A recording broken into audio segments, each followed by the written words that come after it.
Okay, okay, all right, all right. Okay, so hello, hello, hello. I'm doing one of these sheet mask things.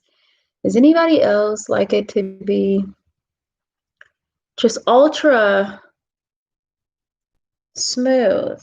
I want it to be mm, uh, ultra smooth. I don't like it to have any type of wrinkles. Happy holidays. Hello. Hello, hello. I hope that your holiday was good. This is one of my holiday gifts. I got a few masks. This is a rose hydration mask with the chamomile. I don't know. I'm so excited about the rose though, because rose is my favorite right now. Don't know why I'm getting ready to go talking to an accent. Here we go. I love rose. Maybe I'm talking with an accent because I'm saying rose. I don't know. Well, basically, I like talking like this when I'm talking about rose. Okay, so I've tried to put his on here. It's perfectly anti-wrinkly as possible, but my face is smaller than other people's, as you can see. But I just love to keep smoothing it down, but that defeats the whole purpose of this being a self-care relaxation type. Got my candle over there. It's just sitting there, like I'm just sitting here. Oh, just trying to relax. And I took a bath earlier, and that was absolutely amazing. And I swear, I swore to myself that I have made up my mind that from here on out, I'll have to take a bath at least once a day. I mean, I like to take showers mostly, but I got Epsom salt bath. I keep messing with this. My connection is unstable. How in the world is that? All right. So,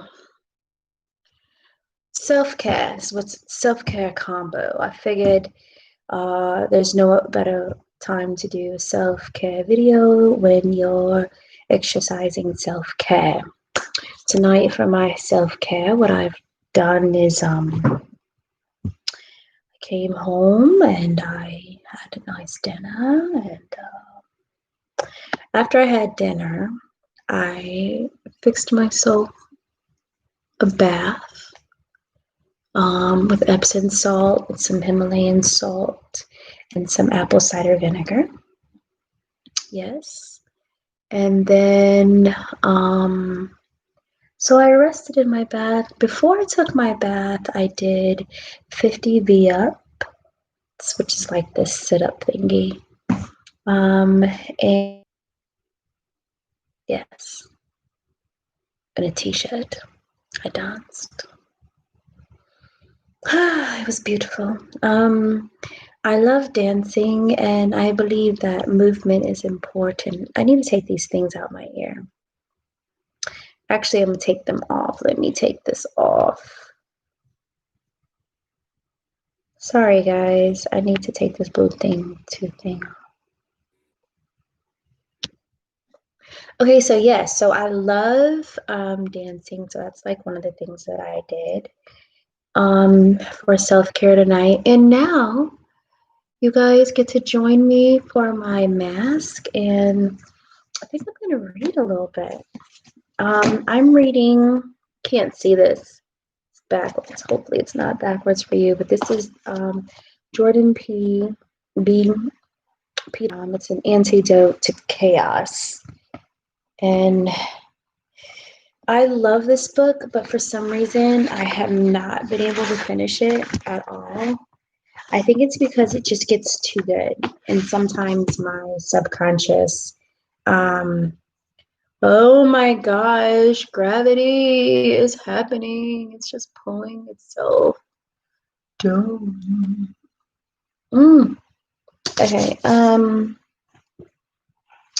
gonna do is like that flip thingy where you just like find a page, any page.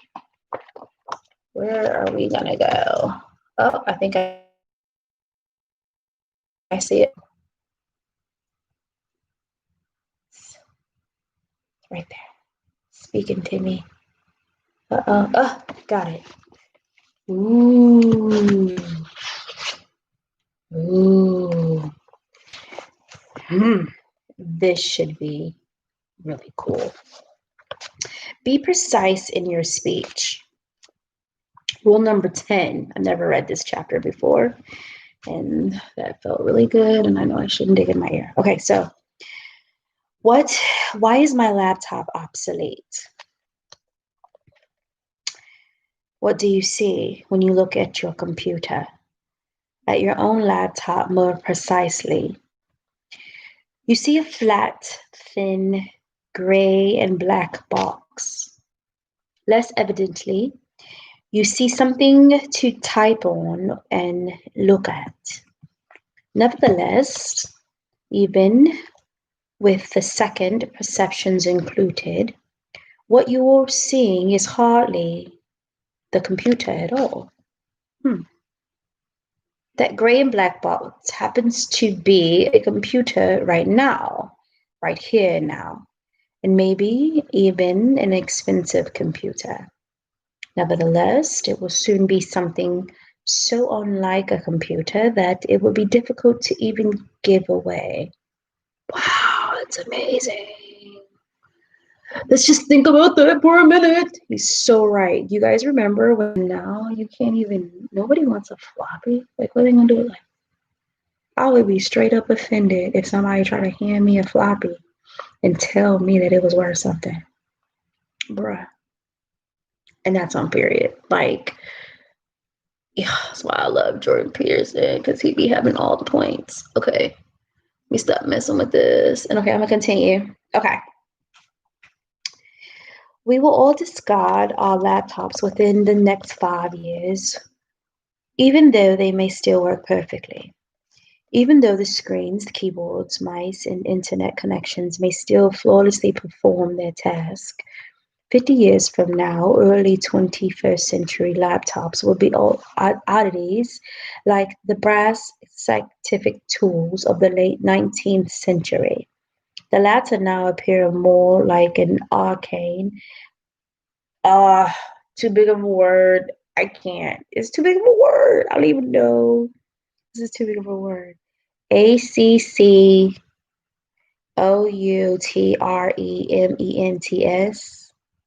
Does anybody know? I don't even know what that means.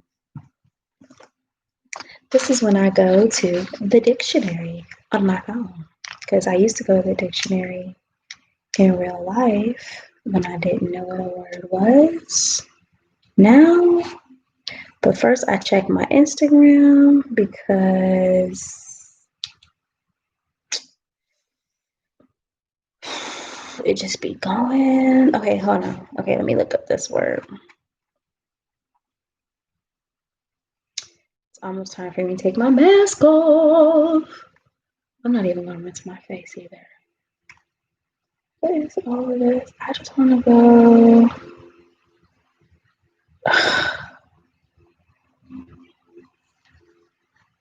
ACCOUTREMENT.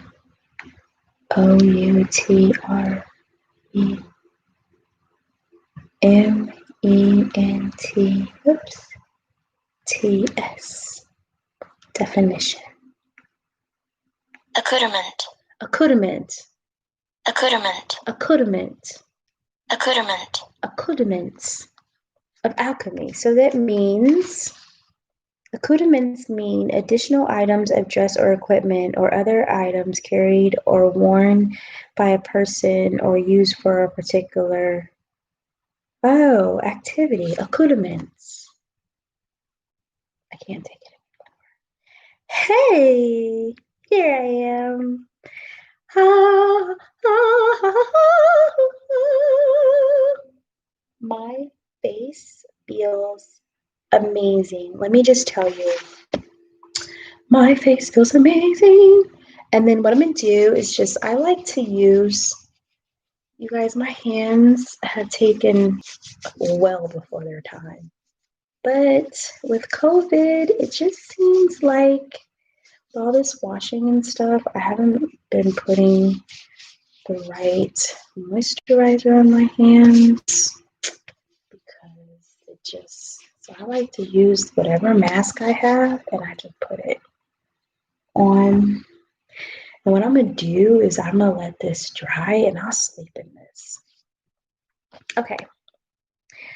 Accoutrements of alchemy designed to measure phenomena whose existence we no longer even recognize.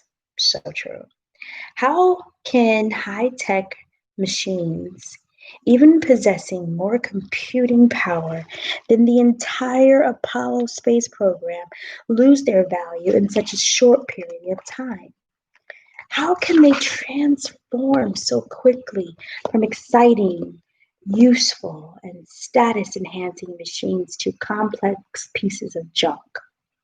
It's because the nature of our perceptions themselves and the often invincible interactions between those perceptions and the underlying complexity of the world. Your laptop is a note in a symphony currently being played by an orchestra of incalculable size. It is a very small part of a much greater whole. Most of its capacity resides beyond its hard shell. It maintains its function only because a vast array of other technologies are currently and harmoniously at play. It is fed, for example, by a power grid whose function is invisibly dependent on the stability of a myriad of complex physical, biological, and economic and interpersonal systems. The factories that make its parts are still in operation. The operating systems that enables its functions is based on those parts and not on others yet to be created. Its video hardware runs on technology expected by the creative people who post their content on the web. Your laptop is in communication with certain specific ecosystems of other devices and web servers. Very true. And finally, all of this is made possible by an even less invisible element, the social contract of trust.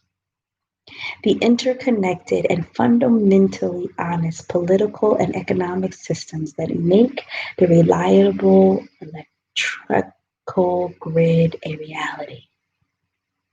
The interdependency of a part on whole, invisible in systems that work, becomes starkly evident in systems that don't.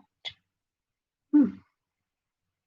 The higher the order surrounding the systems that enable personal computing hardly exists at all in corrupt third world countries, so that the power lines, the electrical switches, outlets, and all other entities so hopefully and concretely in oh God, this word is big. It's not big. It's not a big word.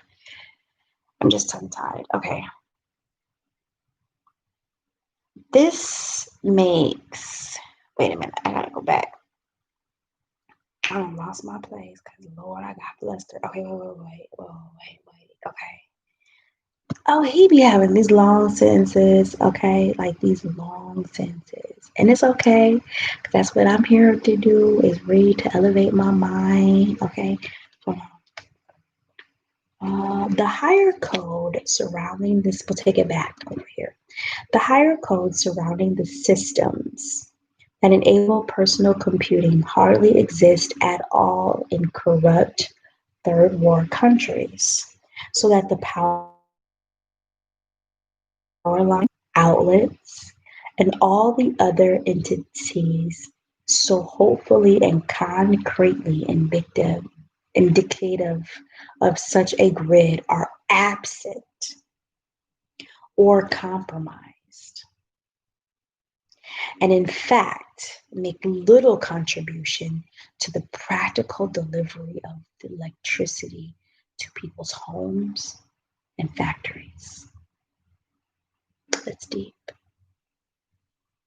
This makes perceiving the electronic, and other devices that electricity theoretically enables as separate functional units frustrating at minimum and impossible at worst. This is partly because of technological insufficiency. The systems simply don't work. But it is also in no part small. Is no part small part because the lack of trust characteristic of systematically corrupt societies. To put it in another way, what you perceive as your computer is a single leaf on a tree in a forest, or even more accurately, like your fingers rubbing briefly across that leaf. A single leaf can be plucked from a branch. It can be perceived briefly as a single, self-contained entity. But that perception misleads more than clarifies. In a few weeks, the leaf will crumble and dissolve. It would not have been there at all without the tree. It cannot continue to exist in absence of the tree. This is getting good. This is the position of our laptops in relation to the world. So much of what they are resides outside of their boundaries that the screen devices we hold on our laps can only maintain their computer-like facade for only a few short years. Almost everything we see and hold is like that, although often not so evidently. Hmm. Hmm. That's very good. Mm. Hmm.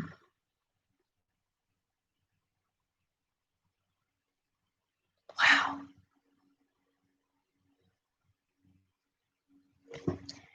Speaking of this chapter again, Rule 10. Be precise in your speech. Shall I read on? Ah. Oh, Lord. Can I get through this? What the heck? Let's go for it. 10:30. Let's roll. Tools, obstacles, and extensions into the world. We assume that we see only I need my glasses. I'm trying to read without my glasses. Anybody knows this? But okay, we're gonna go anyway. We assume that the objects. That's not what it says. We assume that we see objects or things when we look at the world, but that's not really how it is.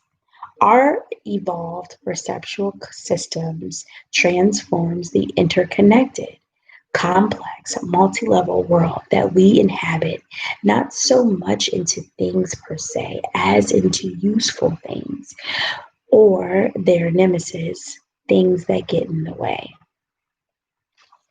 This is the necessary practical reduction of the world.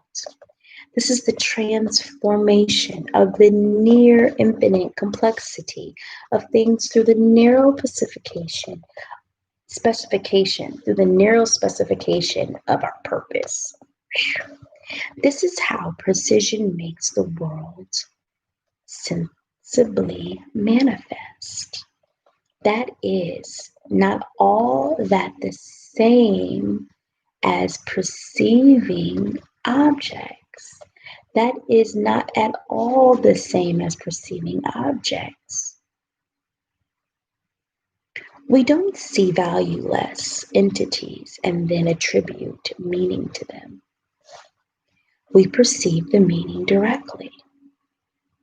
We see floors to walk on and doors to duck through, chairs to sit on.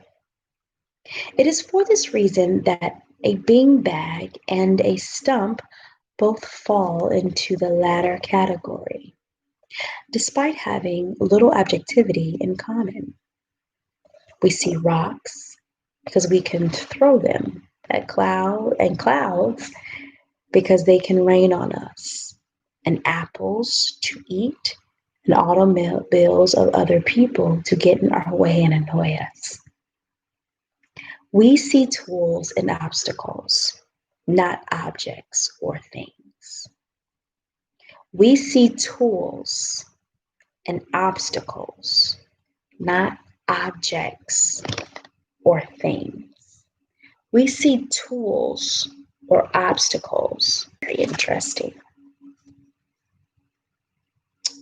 And I think this is where I'm going to leave off. So, I just want to say, are you guys listening? Does it sound like something that you're interested in? Self-care is also about finding a good book, relaxing, burning a candle, doing some type of facial or massage, or just doing something that you like for a little bit of time to exercise and stimulate your brain and your peace waves is what I want to call them. I know where you're joining me from, and send me a little message down here in this box. And what I'm going to do, I think I'm going to keep reading a little bit more because it's getting very interesting. We left off that we see tools and obstacles, not objects or things. Furthermore, we see tools and obstacles at the handy level of analysis that makes them most useful or dangerous, given our needs, abilities, and perceptual limitations. The world reveals itself to us as something to utilize and something to navigate through, not as something that merely is. I'm going to go back into my accent. I can feel it coming. I can feel it coming. We see the faces of people that we're talking to, not because we need to communicate with those people and cooperate with them. We don't see their microcosmic substructure, their cells, or their subcellular organelles, molecules, and atoms that make up those cells. We don't see as well the microcosms that surrounds them, the family member and friends that make up their immediate social circles, the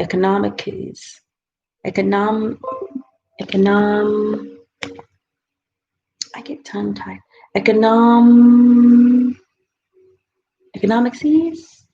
I know what the word means. It means like the economic stuff that's tied to them. Okay.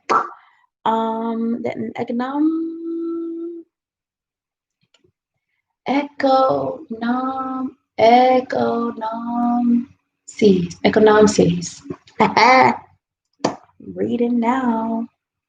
In my glasses. They are embedded within, or the ecology that contains all of them. Finally, and equally important, we don't see them across time. We see them in the narrow, immediate, and overwhelming now, instead of surrounded by the yesterdays and tomorrows that may be better, a more important part of them than whatever is currently and obviously manifest. And we have to see this way or be overwhelmed.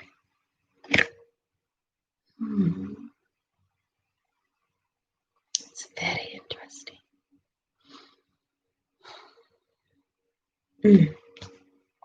When we look at the world, we perceive only what is enough for our plans and actions to work and for us to get by. What we inhabit, then, is this enough? That is a radical, functional, unconscious simplification of the world. And it is almost impossible for us not to mistake it for the world itself. But the objects we see are not simply there in the world for our simple, direct perceiving. They exist in a complex, multidimensional relationship to one another, not as self-evidently separate, bounded, independent objects.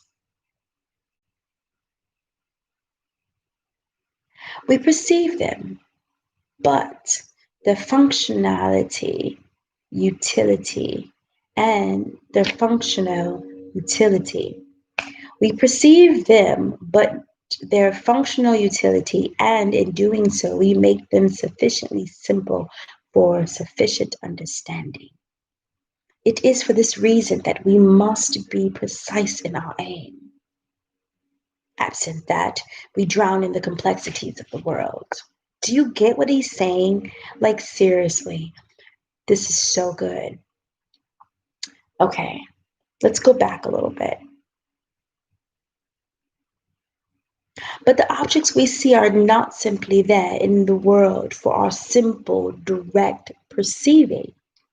They exist in a complex, multidivisional relationship to one another, not as self-evident, evidently separate, bounded, independent objects. We perceive not them, but their functionality, utility, and in doing so, we make them sufficiently simple for the sufficient understanding. It is in this reason that we must be precise with our aim. Absent that, we drown in the complexity of the world. Oh, he is a 100 stunner. He be hitting. Do you hear what he just said? I'm going to read on. This is true even for our perception of ourselves, of our individual persons. We assume that we end at the surface of our skin. Funny, I just did a mask. I'm deeper than that. We assume that we end at the surface of our skin because of the way that we perceive it. But we can understand with a little thought the provisional nature of that boundary. We shift what is inside our skin, so to speak, as the content we inhabit changes. Even when we do something as apparently simple as picking up a screwdriver, our brain automatically adjusts to what it considers a body to include the tool. We can literally feel things with the ends of the screwdriver. When we extend a hand holding the screwdriver, we automatically take the length of the latter into account. We can probe nooks and crannies with its extended end and comprehend what we are exploring. Furthermore, we instantly regard the screwdriver that we are holding as our screwdriver and get the possessive about it. We do the same thing with the much more complex tools we use in much more complex situations. It's going to go deeper. Because we pilot instantaneously and automatically become ourselves. Because of this, when someone bangs his fist on our car hood after we have irritated them at the crosswalk, we take it personally. This is not always reasonable. Nevertheless, without the extension of self into machine, it would be impossible to drive.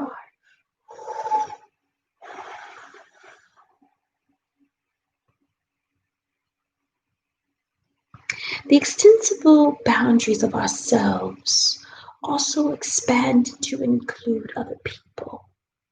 Family members, lovers, and friends. A mother will sacrifice herself for her children. Is our father or son or wife or husband more or less integral into us than an arm or leg? We can answer in part by asking, which we rather lose? Which loss would we sacrifice more to avoid? We practice for such permanent extension, such permanent commitment by identifying with the functional characters of books and movies. Their tragedies and triumphs rapidly and convincingly become ours. Sitting still in our seats, we nevertheless act out a multitude of alternate realities, extending ourselves experimentally, testing multiple potential paths before specifying the one we'll act, act, actually take.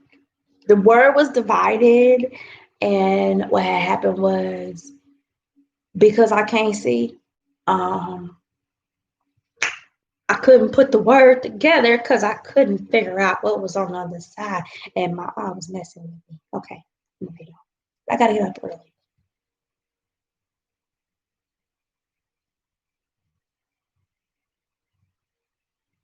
Oh. Engrossed in a fictional world, we can even become things that don't really exist. In a blink of an eye, the magic hole of a movie theater can become a fanciful, we can become fanciful creatures. We sit in the dark before rapidly flickering images and become witches, superheroes, aliens, vampire, lions, elves, or wooden minarets. We feel everything they feel and are particularly happy to pay for the privilege, even when what we experience is sorrow, fear, or horror. Something similar but more extreme happens when we identify not with a character or in a fictional drama, but with a whole group in a competition. Think of what happens when a favorite team wins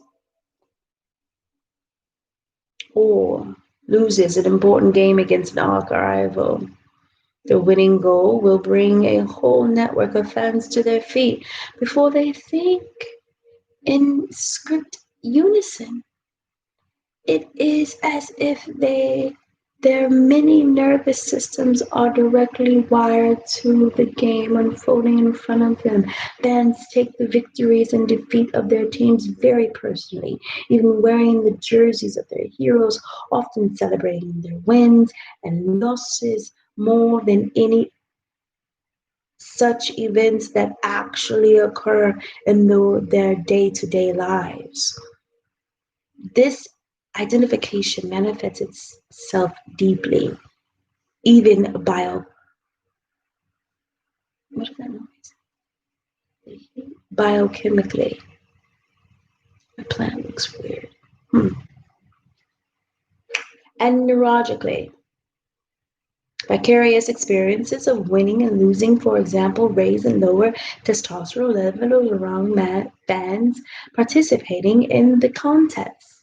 Our capacity for identification is something that manifests itself in every level of our being. Deep.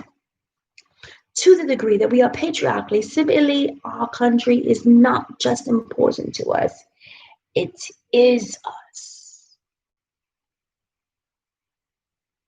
Uh, I don't know about that right now. Okay. Uh, uh, we just gonna pause right there because I don't know about that right now. Okay. We might even sacrifice our entire smaller individual selves in battle to maintain the integrity of our country. I know some people who will. The only army I'm fighting for is the army of the Lord. Okay? Okay. Hold on. Let me just get back in my place. Whoo, he taking me somewhere I wasn't ready for. For much of history, such willingness to die has been regarded as something admirable and courageous. See? I lost me. I'm starting to yawn. As a part of human duty. Paradoxically, that is direct consequence. That is a direct consequence not of our aggression, but of our extreme sociability and willingness to cooperate.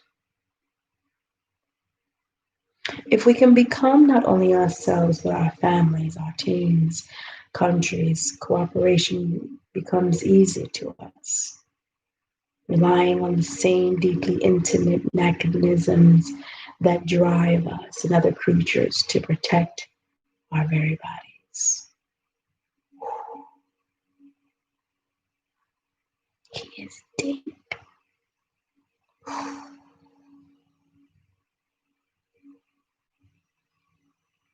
Super deep.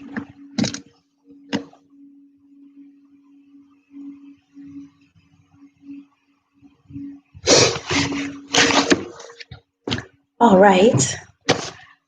I am going to pause right there because guess what? My brain can't take anymore. I felt like that was a good read. And what we'll do is that we'll pick up another day. But I hope that you get an opportunity to have some self-care and that you take care of yourself. All right? Okay, so just to recap, what I did was I was able to relax, eat, take a bath, dance, dance, dance, dance, dance. I did a facial and lit a candle, did some stretching earlier. Then I ended my night by a book. I also drank a lot of water. So take care of yourself, and let's really think about how we cooperate and what we protect. That is just so good to me right now. I'm going to eat on that and go to bed. All right, take care. Good night. I'm ending the stream.